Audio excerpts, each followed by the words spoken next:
They began to clear the jungle for the line and break the rock for the line and move the dirt for the line and carry the sleepers and the iron rails to build the line.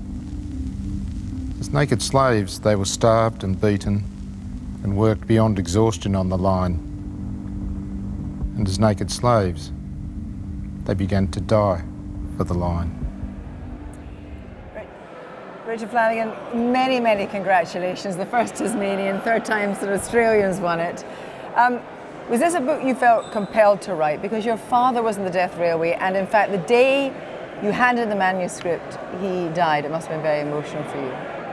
Well, I guess it was a book I couldn't escape writing, Kirsty. You know, I carried a lot of things within me growing up, I guess, as a child of the death railway, and I knew at a certain point this was the book I had to write if I was to go on writing. In your wonderful speech, you said you'd actually thrown away 5 manuscripts and kept coming back to this book.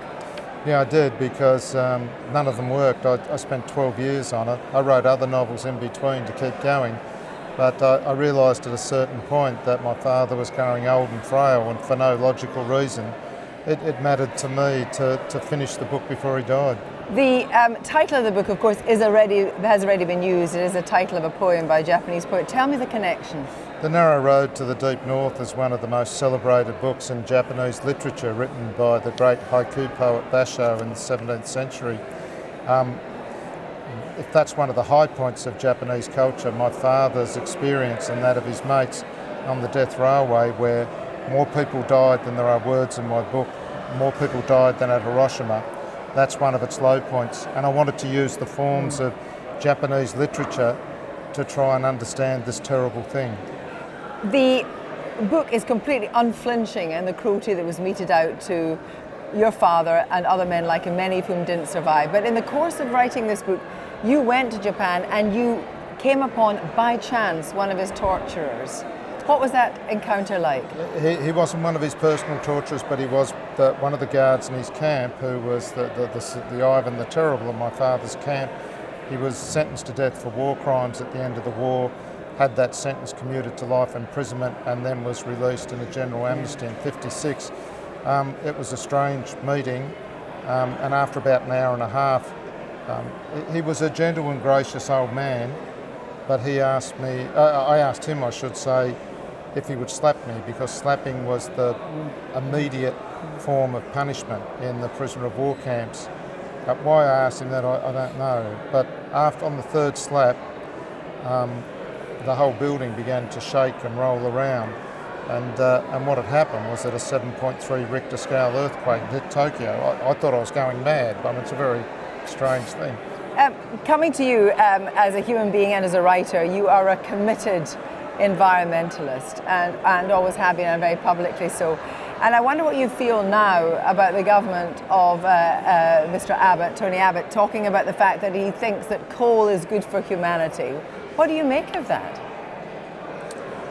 Well, I'm very saddened, because Australia has the most extraordinary environment, and I don't understand why our government seems committed to destroying what we have that's unique in the world. And it doesn't have to be this way, that, you know, we can grow our economy, but we can do so much for our extraordinary environment. And repealing the carbon tax as well.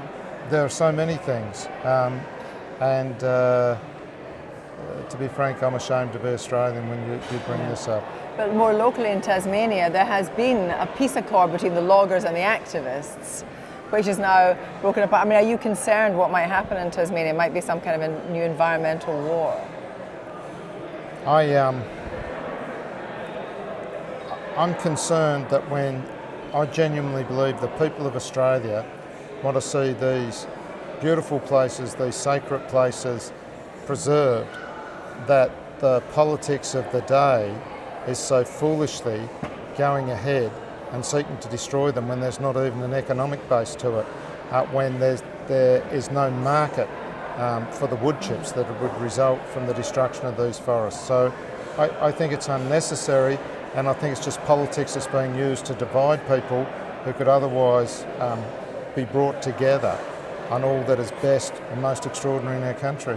Just finally, and very, very briefly, you said it was an award for all of us tonight. There's been the most collegiate atmosphere with you and the other shortlisters. Is there something that you would take home from this?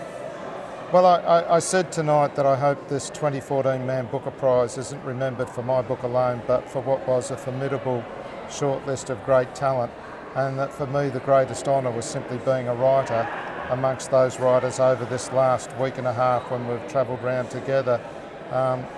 They're lovely people, but perhaps more importantly, these were wonderful books. There was a very good argument for any of them being the winner, and I was very proud to be amongst their number. Richard Flanagan, many congratulations again. It's a wonderful book. Thank you, Kirsty.